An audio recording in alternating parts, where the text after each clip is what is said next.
I want to talk about the Atmore game. I want you to take your time talking about it.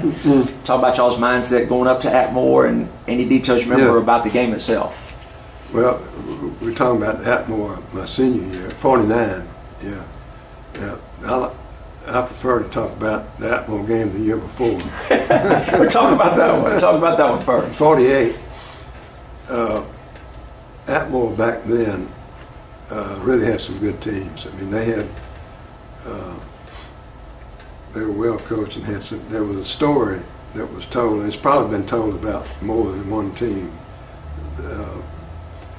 And I'm not sure back then how much they policed ages and so forth. Anyway, about Atmore back running down the field for a touchdown, and the 5-year-old boy running alongside like said, "Run, Daddy, run." And I don't know whether that's true, but they had some good players. And in 1948, they had like a 30-game winning streak, and we played them down here. They'd beaten Foley pretty good the year before, and we upset them 7-0. And I remember that. Well, that was just one of those games where you shouldn't win, but you did, and we were just so happy. And I think the next game we lost to somebody we shouldn't have lost to. We were still on the high. What was the keys to beating them in 1948? Do you think? Defense. We had a good defensive plan. I remember that told me crash every play, and that's what I did. And they had two good running backs, Madison boys. Charlie Madison, and later played at Georgia, and Carl Madison, his brother. And Carl was later a coach at somewhere around Pensacola. Yeah, he coached at Tate and coached in Georgia and a lot of different places. Yeah. Milton, I think. Yeah, and they just had a lot of players. Red Emmons went on to play at Alabama. They had a lot of good players, but we upset them that game. And anyway, the next year, then that was our fifth, sixth game, and we were on a roll. And I'm not sure we didn't put too much pressure on ourselves. We had to win that game, and it was hard fought. They beat us. We'll talk about, you mentioned that play that you caught that pass. Yeah. Tell that story. Well, I was saying back then you maybe had a little home cooking at times more than they do now, but I remember catching a pass and running like 25 yards, headed for the corner of the end zone, and the referee called me out of bounds at the 5-yard line, and I was 2 yards from the sideline. I'm sure, but anyway, it was a pretty defensive game till I think they ran a fake punt, and it kind of turned the game around, and they scored on it. And then there was probably that. I think you said something in your letter about before we went up there, some players said, "We don't win this game, we're going to walk home." I mean, who started that idea? I don't know who started it. It was not my idea.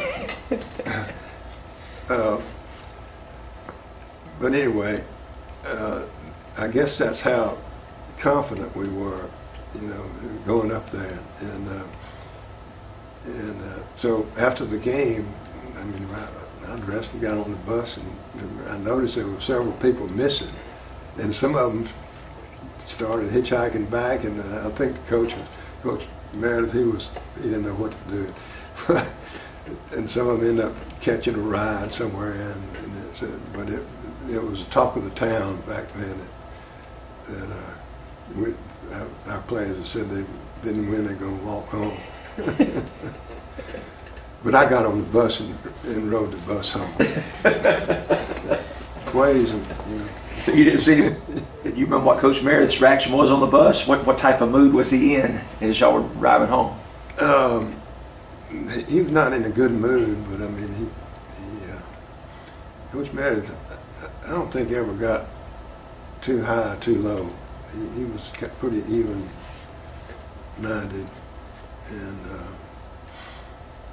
you know, he was. You see all the play now, the special teams, all the defenses and the offenses. You have to realize he was coached alone pretty much, football and basketball, and also teaching school. That he couldn't do a lot of these innovations and everything, but he was good at what he did. Yes, sir. You remember anything about some of his pep talks he'd give y'all, or before the game, or at halftime? He never got real high. But you know, boys, we got to win. We got to. And I remember Coach Meredith's wife we were going to Fairhope, I think, and so we were on the bus here, and we picked him up. He lived out west of Foley. Then we picked him up at his house, and Ms. Meredith saying, "Boys, y'all win. He sure is happier when he comes home." Not much has changed in the year then. Not much changed. Who was driving the bus most of the time? Seemed like our senior year, Coach Robinson drove the bus. You know, I can't remember. From time to time, we had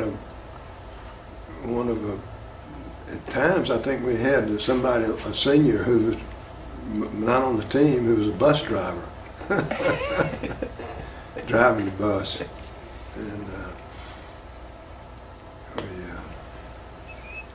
but I can remember the yellow bus was, you know, now they got the Greyhound buses and everything.